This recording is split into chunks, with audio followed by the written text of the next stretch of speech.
Assalamualaikum warahmatullahi wabarakatuh.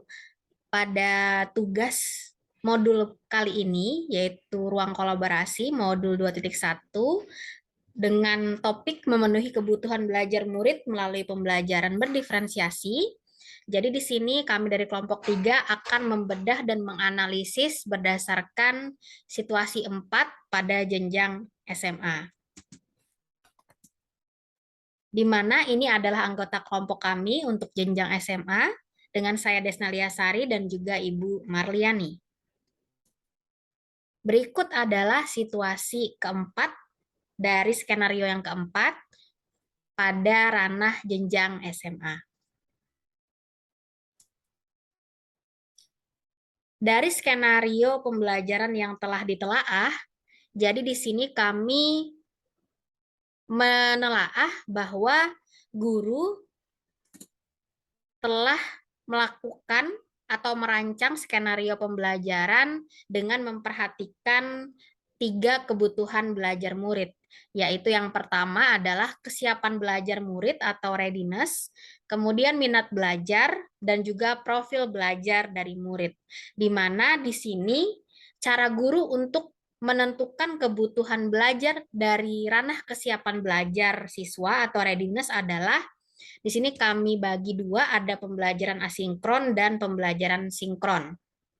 Di mana pada pembelajaran sinkron, guru menyiapkan bahan ajar atau materi dengan berbagai sumber. Kemudian, guru memberikan pertanyaan pemandu, guru memberikan kuis tertulis dengan pertanyaan terbuka, guru meminta murid membuat jurnal refleksi. Nah, di mana ketika pembelajaran sinkron, untuk mengecek kesiapan belajar siswa atau readiness kebutuhannya, guru yang pertama adalah memberikan pertanyaan pemantik, di mana tujuannya untuk mengecek pemahaman siswa dan mengecek apakah terjadi miskonsepsi. Kemudian guru menyediakan slot waktu tertentu untuk siswa yang masih perlu bantuan. Kemudian untuk kebutuhan belajar murid pada bagian minat belajar, jadi di sini materi pembelajaran pastinya untuk skenario yang keempat, materi pembelajaran pada area minat ilmu sains dan lingkungan. Jadi pastinya untuk anak-anak yang tertarik, pasti akan sangat senang dengan materi ini. Bagi siswa yang belum tertarik, jadi guru di sini berusaha untuk menarik siswa agar tertarik belajar materi keanekaragaman hayati khususnya, agar minat siswanya terbangun. Kemudian, guru menciptakan kesempatan belajar siswa dalam memecahkan persoalan atau problem-based learning. Kemudian, guru menciptakan konteks pembelajaran yang dekat dengan lingkungan sekitar siswa. Kemudian, mode ekspresi yang terlihat dari skenario adalah tertulis, yaitu pada pembelajaran asinkron, kemudian artistik juga, di mana di sini penugasan dalam bentuk grafis, bisa fotografi atau ilustrasi. Ketika pembelajaran asinkron juga ada gitu, dengan sumber-sumber materi atau bahan ajar yang guru siapkan dalam berbagai bentuk media. Kemudian juga mode ekspresinya yang ketiga yaitu abstrak, di mana di sini pembelajaran dapat minat siswa dapat ditarik dari ide-ide dan rencana-rencana teori. Kemudian untuk kebutuhan belajar yang ketiga dari profil belajar, di mana di sini kami ambil dari preferensi gaya belajar yang visual yang pertama, di mana sumber materi dengan bentuk berbeda, video, bahan bacaan, dan lain-lain, sesuai ketertarikan belajar murid. Kemudian auditori, di mana sumber materi dengan bentuk suara, yaitu video, dan proses belajar dengan diskusi. Untuk gaya belajar kinestetik, jadi belajar sambil melakukan, di mana di sini tugas siswa, yaitu survei ke lingkungan untuk menyelesaikan tugas. Itu adalah untuk telaah kami berdasarkan kebutuhan belajar murid. Kemudian, strategi pembelajaran berdiferensiasi seperti apa yang sudah digunakan oleh guru berdasarkan skenario atau situasi keempat. Jadi di sini sudah ada 3 strategi yang dilakukan, yaitu diferensiasi konten, diferensiasi proses, dan diferensiasi produk. Nah, dari mana kami bisa melihat diferensiasi strategi ini terjadi? Ketika diferensiasi konten, di mana di sini penyediaan sumber belajar bervariasi, yaitu artikel dari koran, video-video dari KHT, WWF, Greenpeace yang diambil dari internet, dan dapat diakses oleh siswa sesuai target mereka sendiri dengan memperhatikan tenggat waktu.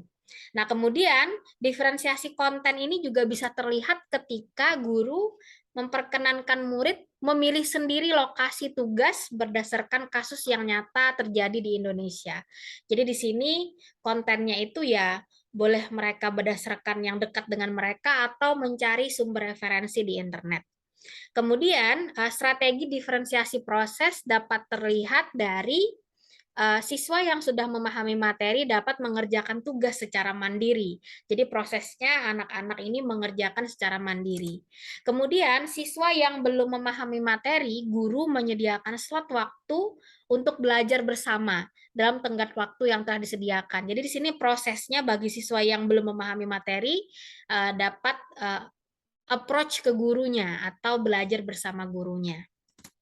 Kemudian, siswa belajar mandiri pada pembelajaran asinkron juga ada dengan materi yang sudah disediakan.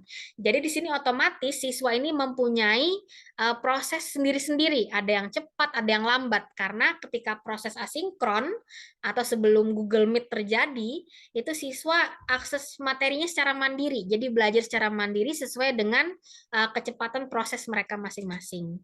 Kemudian juga siswa menjawab kuis dengan pertanyaan terbuka dan saling memberikan umpan balik sesuai kemampuan masing-masing. Jadi di sini prosesnya juga tergantung kecepatan mereka masing-masing ketika melakukan ketika menjawab pertanyaan terbuka dan saling memberikan umpan balik juga. Kemudian siswa membuat jurnal refleksi. Jadi di sini siswa merefleksikan pemahaman mereka sendiri-sendiri. Jadi prosesnya pasti beda-beda. Ada yang merefleksikannya seperti apa gitu ya, kemudian cepat atau lambat. Jadi terlihat sekali di sini diferensiasi prosesnya. Kemudian untuk strategi diferensiasi produk, di sini dalam guru memberikan siswa kebebasan ketika menyelesaikan produknya, yaitu bentuk paket info digital bebas sesuai dengan kenyamanan murid.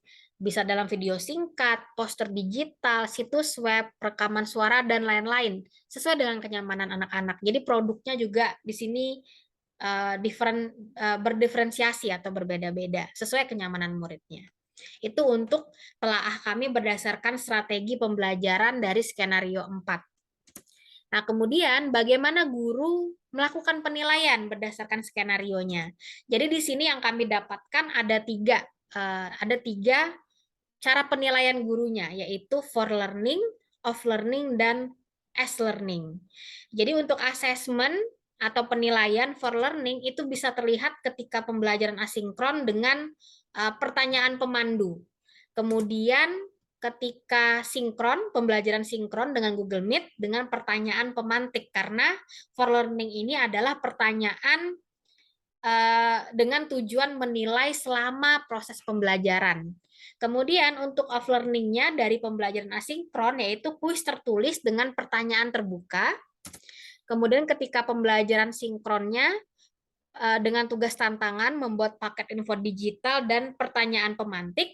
Jadi untuk assessment of learning ini ibaratnya berdasarkan materi dulu. Nah, jadi penilaian pertanyaannya berdasarkan untuk materi. Nah, gitu. Kemudian untuk assessment as learning dari pembelajaran asinkron itu dari jurnal refleksi siswanya, dan ketika pembelajaran sinkron dari tantangan membuat info paket digital sesuai dengan kemampuan siswanya. Jadi itu untuk assessment as learning-nya. Demikian presentasi dari kami. Wassalamualaikum warahmatullahi wabarakatuh.